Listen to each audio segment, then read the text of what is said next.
Quando eu sei realmente quem eu sou, quando eu me amo, quando eu me aceito, o que vem do outro deixa de ter um valor significativo. Ontem nós falamos sobre o Dia de Combate ao Feminicídio e o quanto muitas mulheres ficam vulneráveis nas mãos de companheiros que maltratam. No bate-papo de hoje, com o psicanalista Jonatas Liache, vamos falar de autoaceitação e autocuidado. Tudo bem, Liache? Tudo bem, Elaine? A gente percebe que muitas pessoas às vezes dizem, né? Mas por que a mulher, principalmente a mulher, né? Permite ser maltratada, permite ser rechaçada, às vezes até agredida pelo homem? Tem muito a ver com o que ela acha até de si mesma, né? Do que ela acha que merece. Sem dúvida.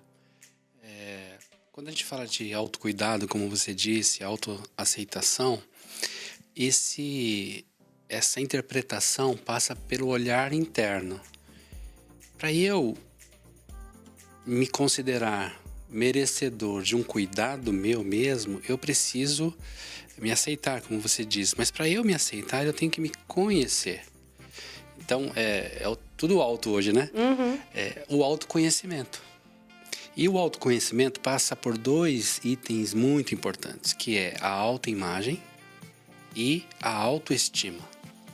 A autoimagem é como eu me vejo, como eu me enxergo como pessoa, como homem ou como mulher, como marido ou como esposa, como mãe ou como filho e assim por diante. De que forma? Qual é esse conceito que eu tenho? E a autoestima tem a ver com como eu me sinto a respeito de tudo isso. Então veja que o conhecimento é sempre de dentro para fora. Como eu me vejo e a partir dessa imagem que eu tenho, como é que eu me sinto sobre isso? Se eu me sinto bem, eu me cuido, eu me preocupo comigo mesmo, eu me preservo, eu evito determinadas situações, determinadas falas, determinados ambientes. Então eu vou me preocupar comigo mesmo a partir desse autoconhecimento. Ou seja, qual é a autoimagem que eu tenho, qual que é a autoestima que eu tenho também sobre mim. Isso vem muito também do que eu acho que eu mereço, né? Do meu merecimento a partir desse olhar para mim mesma. E o mérito é uma questão muito delicada nessa construção da nossa identidade. Porque muitas pessoas não se sentem merecedoras de receber ou um benefício ou um castigo. O castigo nem sempre a maioria das vezes a gente não quer receber mesmo, não se sente merecedor. Mas há aqueles que acham que são merecedores de um determinado castigo e se auto-sabotam. Então, na iminência de, por exemplo, desfrutar de um fim, do resultado de um investimento de uma vida, de um investimento de um tempo de trabalho, enfim, de esforço pessoal, naquela hora em que ela vai colher os frutos de todo aquele esforço, daquele plantio, ela se sabota. Então, aí ela não se sente merecedora de desfrutar o benefício daquilo e acaba-se automaticamente, mais ou menos assim, é claro e escuro. Se não tem luz, está escuro. Se você liga qualquer luz pequena, já está claro. É um chaveamento, sabe, de polarização. Ela não se sente merecedora daquilo. Então, automaticamente, se sente, eu mereço sofrer com isso. É uma loucura. Ninguém pensa assim, automaticamente, eu mereço sofrer. Eu mereço não desfrutar daquilo que eu gastei a minha vida inteira investindo. Então, a autossabotagem é um dos grandes elementos que cerceiam essa nossa liberdade de mérito. E isso pode ter a ver com a vida pregressa, ou seja, a família, como isso foi colocado, porque até às vezes quando a menina fala, eu tô bonita, para de se achar, você tem que ser humilde, tem muito disso também, né? Sim, hoje mesmo eu falava para uma paciente minha e que ela estava com esse bloqueio de não se sentir merecedora da conquista que ela vinha implantando durante alguns anos. E eu disse a ela algo absolutamente natural, o que pareceria, assim, sem um filtro, sem uma perspectiva de conhecimento que se fala, como alguma coisa de arrogância. Mas eu falei, você tem de dizer a si mesmo que você é merecedora. Eu mereço, eu me autorizo a desfrutar desse momento. Porque as pessoas estão vivendo, como você disse, situações que foram pregressamente plantadas, implantadas através de um evento traumático, através de frustrações seguidas. Falas de familiares também, Com certeza. né, que ficam incrustadas. O pai que sempre fala para o filho, você nunca vai ser nada na vida, você não presta, você é isso, você é aquilo. E aí essa criança começa a crescer num ambiente onde é propício o desenvolvimento de crenças limitadoras ou crenças limitantes. E aí essa crença limitante sempre vai ser uma barreira intransponível. Intransponível. A pessoa pode ter uma capacidade, pode ter beleza, pode ter um bom autoconhecimento, mas ela não consegue avançar. Aí, voltando ao primeiro caso que você citou, de mulheres que se sujeitam a determinados ambientes de violência, a crença limitante acaba fazendo com que ela se sujeite a isso. Mais ou menos assim.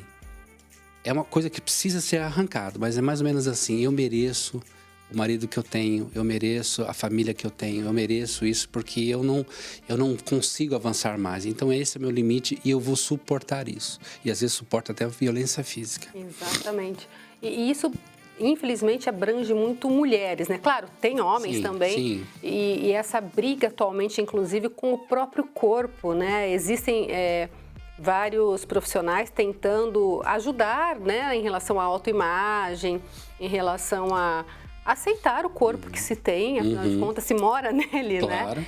Porque, assim, nada impede da pessoa querer melhorar, não é isso? Mas não melhorar para o outro, né? Se ela quiser, ela tem que melhorar para ela, não porque existe uma pressão. E aí acaba até não tendo um autocuidado, ou seja, se submetendo a cirurgias, medicamentos e uma série de coisas, né? Você tem toda razão. Esse é um ponto delicado, especialmente para a mulher. A mulher é muito cobrada na nossa sociedade. Ela é exigida em todos os níveis, e especialmente na questão da estética e da aparência. E quando ela entra nessa crença, é mais uma crença, de que ela precisa ser assim ou assado, parecer-se como aquela fulana ou a ciclana, ela acaba se entregando a viver uma realidade que não é dela pessoalmente. Ou seja, ela não tem uma boa autoimagem.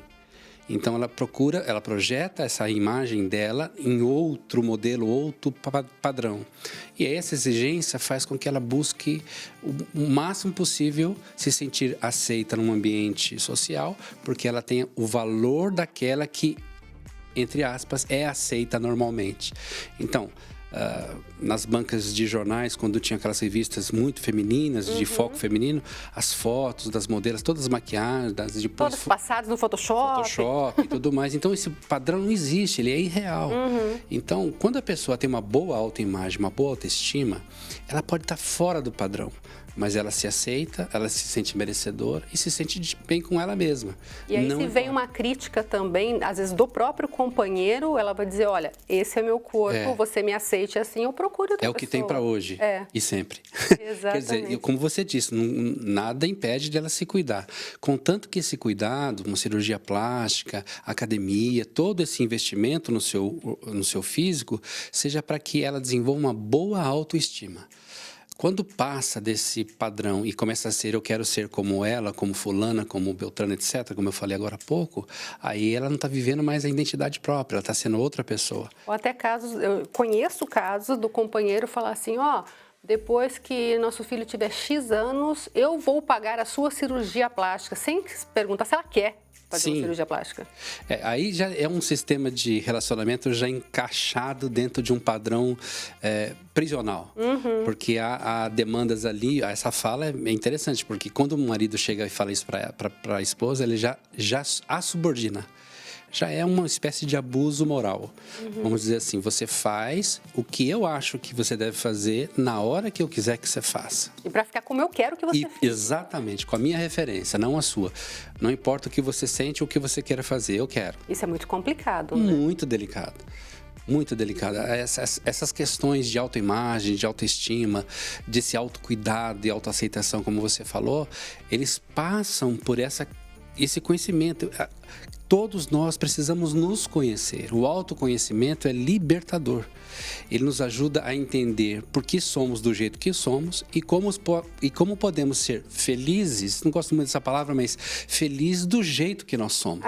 Aceitando como nós somos. E não se subordinando ao que o outro jamais. Quer. Quando há essa subordinação automática e há uma imposição do outro lado, é uma relação abusiva. Tá certo. Muito obrigada, viu? Obrigado eu.